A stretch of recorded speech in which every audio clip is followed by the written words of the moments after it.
देखिए CPIM party सितंबर 17 के बारे में स्टेटमेंट हमने जारी कर रहे हैं कि 17 सितंबर का दिन विमोचना दिन ऐसा कह के आया है।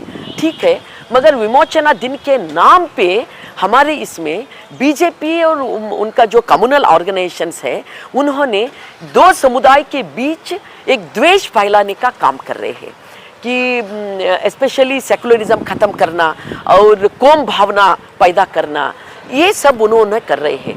हम इसका कड़ी विरोध करते हैं, आए हैं, पहले भी करे हैं, अब भी हम कर रहे हैं। और हमने ये कहते हैं जो रजाकार का समय का उल्लेख करते हैं वो लोग, हम कहते हैं रजाकार सिर्फ मुस्लिम नहीं थे, उसमें नॉन मुस्लिम भी थे और सभी मुस्लिम रजाकार नहीं थे। ये हिस्ट्री में दाखिल है।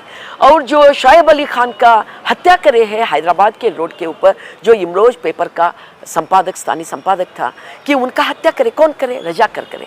तो इससे क्या साबित होता कि रजाकार सिर्फ नॉन मुस्लिमों के ऊपर हमला करे है, ये वैसा नहीं है।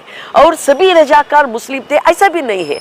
मगर क्या था इसमें यही था, ब्रिटिशों ने इस देश छोड़ के जाते समय इस देश टुकड़े टुकड़े करने का एक एग्रीमेंट करके गए हैं। वो लोग क्या करे हैं, ये तीन है उसमें पॉइंट।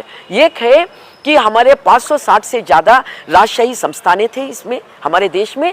ये संस्थान के लोग अगर वो चाहे तो भारत का वैकुंठ व्यवस्था में शामिल होना, नहीं तो इंडिपेंडेंट रहना, नहीं तो अगर वो चाहे तो विदेश भी जाना। उस समय क्या पाकिस्तान डिवाइड हुआ था, नहीं तो विदेश जाना, उनका मर्जी, उनके हक की बात बन के वो छोड़े हैं। उस समय कई राजा लोग ने, कई संस्थानों के हेड ने ये तय करे, ब्रिटिशों ने कहा है इंडिपेंडेंट रहने का, हम क्यों नहीं इंडिपेंडेंट रह सकते, हम रहेंगे, हम ही उसका सार्वभौम बनेंगे बोलकर कि हमारे मैसूर का राजा, मैसूर संस्थान का राजा और जूनागढ़ का राजा और जम्मू कश्मीर का राजा और निजाम, कि ये सब लोग उस समय हम इंडिपेंडेंट रहने के लिए तय करें। उसके बाद ये सब हो गया, दंगा भी हो गया कि मिलिट्री आ गया, उसके बाद भारत का वकुट व्यवस्था में शामिल हो गया। बस ये हिस्ट्री है।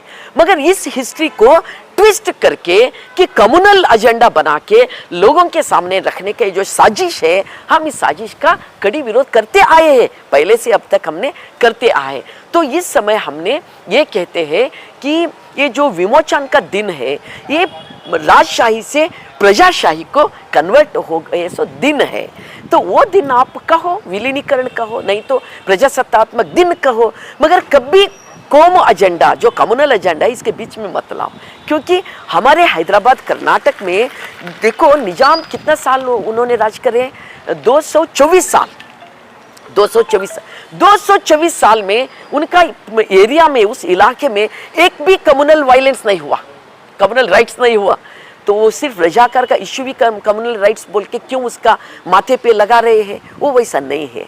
इसीलिए हमने कहते हैं हमारे देखो कर्नाटक में भी तो सेकुलर का जड़ बहुत स्ट्रांग कहाँ है, तो हैदराबाद कर्नाटक क्यों है, क्यों बोले तो यहाँ के जो परंपरा है पहले से, हिंदू मुस्लिम सिख ईसाई मिलजुल के रहने का जो परंपरा है, रजाकार के दोंबी के समय में भी ये साबित हो गया। जब सितंबर 17 से पहला रजाकार का हावड़ी हो गया, उस समय है ना कि मुस्लिमों ने हिंदुओं को रक्षा करे है। 17 के बाद इनका जो उनके ऊपर हो गया, तब हिंदुओं ने मुस्लिमों का रक्षा करे है। ये जो मिलजुल के रहने का आपस में हमारे जो क्या है सौहार्द है, भावैक परंपरा है, मानवीय परंपरा है, मानवीय कह सकती हूँ मैं, मानवीय परंपरा है, वो बहुत जड़ है, बहुत मतलब बलिष्ठ है। तो उसको धक्का पहुंचाने का काम ये जो बीजेपी और इनका संघ परिवार करते आए हैं अब तक। हिस्ट्री को कहीं ना कहीं गलत बताने का काम, हिस्ट्री को गलत बता के उनका जो हिडन एजेंडा है वो जारी करने का साजिश हमेशा नागपुर से आता है, वहाँ तय करके आते हैं, आरएसएस वो तय करते हैं, और उनका जो पॉलिटिकल विंग बीजेपी है, बीजेपी वो जारी करते हैं।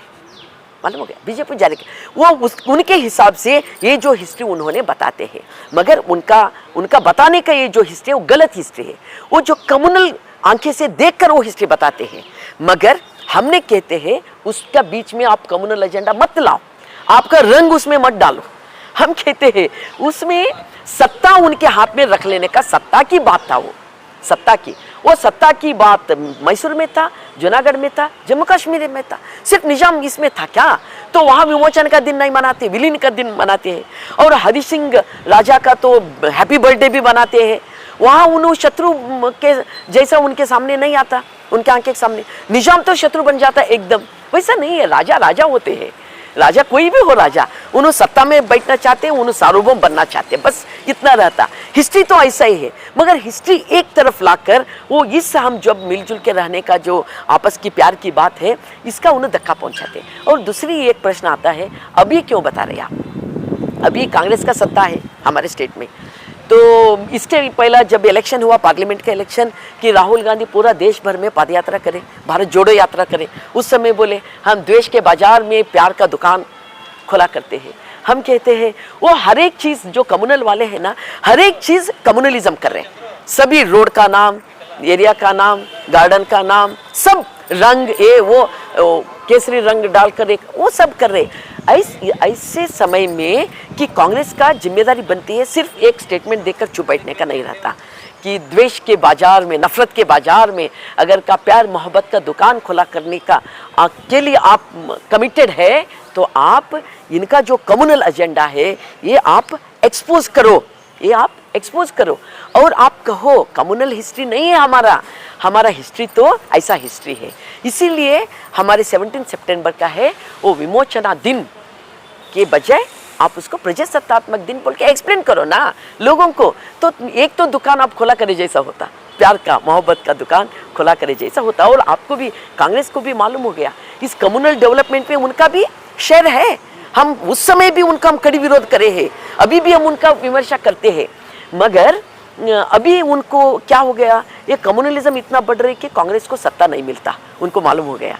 तो अभी उन्होंने द्वेष के, नफरत के बाजार में प्यार का दुकान खुला करना का बात करे है, अब करे है, पहले भी करते थे वो बात अलग है, मगर उनका भी शेयर है इसमें कम्युनल डेवलपमेंट में।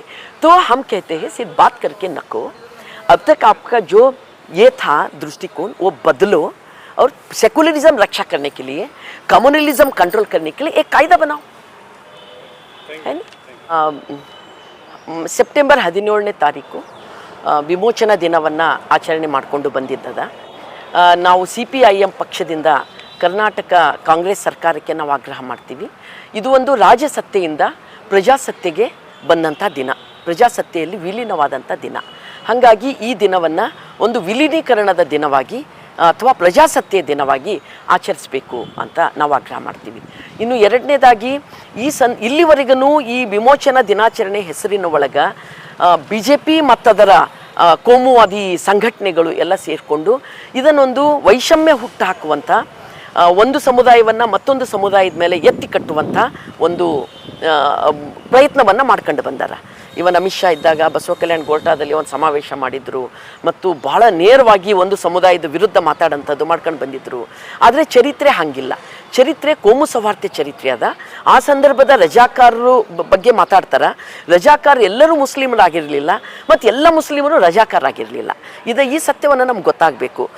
ಶೋಯಬ್ ಅಲಿ ಖಾನ್ ಅನ್ನುವಂಥ ಒಬ್ಬ ಇಮ್ರೋಜ್ ಪತ್ರಿಕೆಯ ಸಂಪಾದಕರಿಗೆ ಕೊಲೆ ಮಾಡಿದ್ದು ಯಾರು? ಹೈದರಾಬಾದ್ ರಸ್ತೆ ಮೇಲೆ ಇದೇ ರಜಾಕಾರರು ಕೊಲೆ ಮಾಡಿದರು. ಅಂದರೆ ರಜಾಕಾರ ಎಲ್ಲರೂ ಮುಸ್ಲಿಮರಲ್ಲ ಅನ್ನೋದನ್ನು ಗೊತ್ತಾಗಬೇಕು. ಆದರೆ ಈಗ ಏನು ಮಾಡ್ಲತ್ತಾರ, ಒಂದು ಸುಳ್ಳು ಚರಿತ್ರೆಯನ್ನು ತಂದು ಇಟ್ಟುಬಿಡ್ಲತ್ತಾರ. ಮುಸ್ಲಿಂ ಸಮುದಾಯದ ವಿರುದ್ಧ ಹಿಂದೂ, ಹಿಂದೂ ಸಮುದಾಯದ ವಿರುದ್ಧ ಮುಸ್ಲಿಂ ಅನ್ನೋ ರೀತಿಯಲ್ಲಿ ಕೋಮು ಭಾವನೆಯನ್ನು ಉಂಟು ಮಾಡಲಿಕ್ಕೆ ವಿಮೋಚನಾ ದಿನಾಚರಣೆಯನ್ನು ಬಳಸ್ಕೊಳ್ತಾ ಇದ್ದಾರೆ. ಎಸ್ಪೆಷಲಿ BJP ಇದನ್ನು ಬಳಸ್ಕೊಳ್ತಾ ಬಂದದ.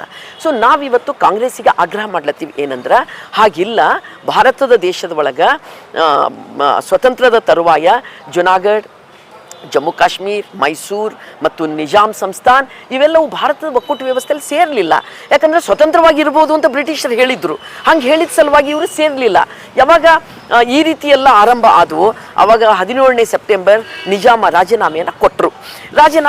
ಅಲ್ಲಿಗೆ ಮುಗಿತು. ಆದರೆ BJP ಇದನ್ನು ಒಂದು ತನ್ನ ಕೋಮು ಭಾವನೆ ಪ್ರಚೋದನೆಗಾಗಿ ಬಳಸ್ಕೊಳ್ಳುತ್ತದೆ ಅವತ್ತಿಂದ ಇವತ್ತಿನವರೆಗೂ. ಆದರೆ ಚರಿತ್ರೆ ಹಾಗಿಲ್ಲ. ದಂಗೆಯ ದೊಂಬಿಯ ಸಂದರ್ಭದಲ್ಲಿ ಮುಸ್ಲಿಮರು ಹಿಂದೂಗಳನ್ನು ರಕ್ಷಣೆ ಮಾಡ್ಯಾರ, ಹಿಂದೂಗಳು ಮುಸ್ಲಿಮರನ್ನು ರಕ್ಷಣೆ ಮಾಡ್ಯಾರ.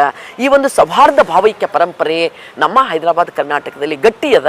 ಇಂಥ ಸಂದರ್ಭದಲ್ಲಿ ನೀವು ಸೆಪ್ಟೆಂಬರ್ 17 ಪ್ರಜಾಸತ್ತೆಯ ದಿನ ಆಗಿ ಮಾಡ್ರಿ ಅಥವಾ ವಿಲೀನೀಕರಣದ ದಿನವಾಗಿ ಮಾಡ್ರಿ.